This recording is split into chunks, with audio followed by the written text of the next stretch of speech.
Endometriosis এটা একটা very common problem. এই অ্যাওয়ারনেস মান্থে আমি এটা নিয়ে একটু আমি আগেও অনেকবার বলেছি এন্ডোমেট্রিওসিস নিয়ে। এখন যেটা বলবো, এটা সো র্যাম্প্যান্ট।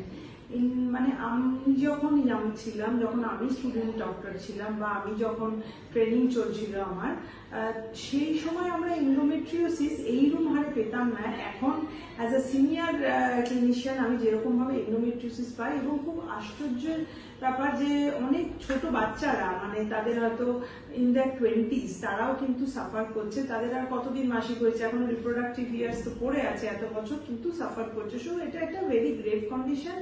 আমাদের বুঝতে হবে যে এই কন্ডিশনটা ফেলে রাখলে ওয়ার্স হয়, তাই কন্ডিশনের সিমটম গুলো জেনে নেওয়া তোমাদের জন্য ভীষণ জরুরি। তো এর কারণ কি সেটা নিয়ে আমি মানে বলবো কি, অনেক রকম থিওরি আছে, কিন্তু আমি বলবো সবকটা তোমাদের হাতে নেই। যেটা জানবে যে হেলদি লাইফস্টাইল মেনটেন করলে বাইরের খাবার যেগুলোতে অ্যাডিটিভ প্রিজারভেটিভস থাকে, প্লাস্টিক কন্টেনারে থাকে, এগুলো যদি আমরা অ্যাভয়েড করি কিছুটা অ্যাভয়েড করতে পারবো। আদারওয়াইজ আমরা এক্সপোজার টু পলিউশন তো সবার আছে, আর প্লাস্টিক এক্সপোজার তো মানে র্যাম্প্যান্ট আমাদের। তো মেবি এগুলো হচ্ছে ওয়ান অফ দ্য রিজন কেন লোকের এত বেড়ে গেছে। তো লাইফস্টাইল ফ্যাক্টরটা নিয়ে শুধু তোমাদের ভাবার যে তুমি কি করে হেলদি খাবার দাবার খেতে পারো, হেলদি বডি ওয়েট মেনটেন করতে পারো, প্রচুর জল খেতে পারো, যেগুলোতে শরীর সুস্থ থাকবে, এন্ডোমেট্রিওসিসের চান্স কম থাকবে, কিন্তু টোটালি অ্যাভয়েডেবল না। এর অনেক থিওরি আছে। তো সেইটাতে না গিয়ে যদি আমরা বলি সিমটম, যেটা তোমার জানা দরকার যে কোথায় তুমি ডক্টরের কাছে তাড়াতাড়ি আসবে। এন্ডোমেট্রিওসিসের মেইন একটা সিমটম হচ্ছে ব্যথা। মাসিকের সময় ইউজুয়ালি ব্যথা হয়। যখন এটা প্রোগ্রেসিভ আরো বাড়তে থাকে, তখন মাসিকের আগেও ব্যথা থাকে অনেকের, অনেকে মাসিকের পরে ব্যথা থাকে। আরেকটা কি হয়, ব্যথার সাথে সাথে ব্লিডিং এর প্যাটার্ন চেঞ্জ হয় লোকের।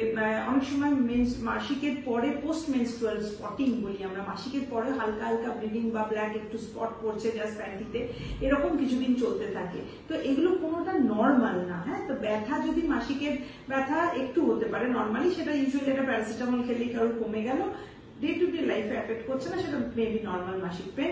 কিন্তু যদি তার চেয়ে বেশি ব্যথা হচ্ছে, যে সে স্কুল কলেজে যেতে পারছে না, বা তার কাজের হ্যাম্পার করছে, তাকে শুয়ে থাকতে হচ্ছে, তাহলে সেটা নর্মাল মাসিকের পেন না, সেটা অনেক কারণ থাকতে পারে।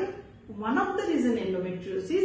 সেই ক্ষেত্রে আল্ট্রাসাউন্ড একটা খুব ভালো জায়গায়, এক্সপিরিয়েন্স কারোর কাছে আল্ট্রাসাউন্ড করা জরুরি। সেজন্য আগে গাইনোকোলজিস্টকে দেখানো এবং তারপরে একটা আল্ট্রাসাউন্ড অ্যারেঞ্জ করা, এবং ভালো জায়গা থেকে আল্ট্রাসাউন্ড করে যদি আমরা আর্লি অবস্থায় ধরতে পারি, তাহলে অনেক কিছু প্রিভেন্ট করতে পারি। এবং আরেকটা জিনিস জানবে, যদি আর্লি ধরতে পারি তাহলে তুমি অপারেশন অ্যাভয়েড করতে পারবে। কিন্তু যদি ভেরি লেট হয়ে যায়, অলরেডি ভীষণ পেন বেড়ে গেছে, একটা মাস তৈরি হয়ে গেছে ওভারির মধ্যে, যাকে আমরা বলি চকলেট সিস্ট বা এন্ডোমেট্রিওমা, অনেক সময় তখন কিন্তু অপারেশনেই এটা এন্ড আপ করে। এবং এটা রেকারেন্স রেটও ভীষণ হাই, যেহেতু একবার অপারেশন করেই মুক্তি না, আবার ফিরে আসতে পারে, কারণ মাল্টিপল অপারেশনসও লাগে। তো সেই জন্য আগে থেকে বুঝতে হবে, যদি একটু আগে ধরতে পারো এবং এটাকে প্রিভেন্ট করতে পারো, ওষুধ দিয়ে আটকে রাখতে পারো, অ্যাটলিস্ট অপারেশনটা প্রিভেন্ট করা যাবে। এখন অনেক ভালো ওষুধও উঠেছে, সেটা তোমার গাইনোকোলজিস্ট বলে দেবে।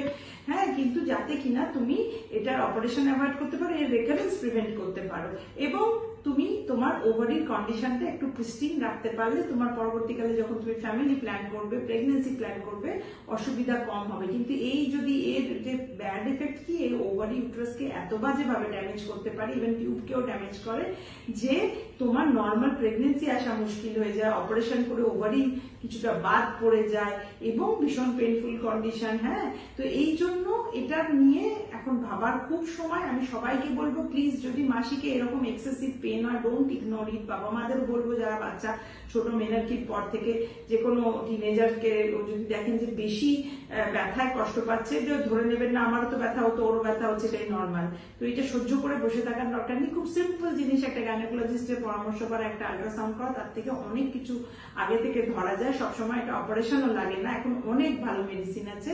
তো এই জন্য এটা আগে থেকে ডাক্তার দেখিও, এবং এটার প্রিভেনশন কি করে করা যায় সেটা বুঝে নিও।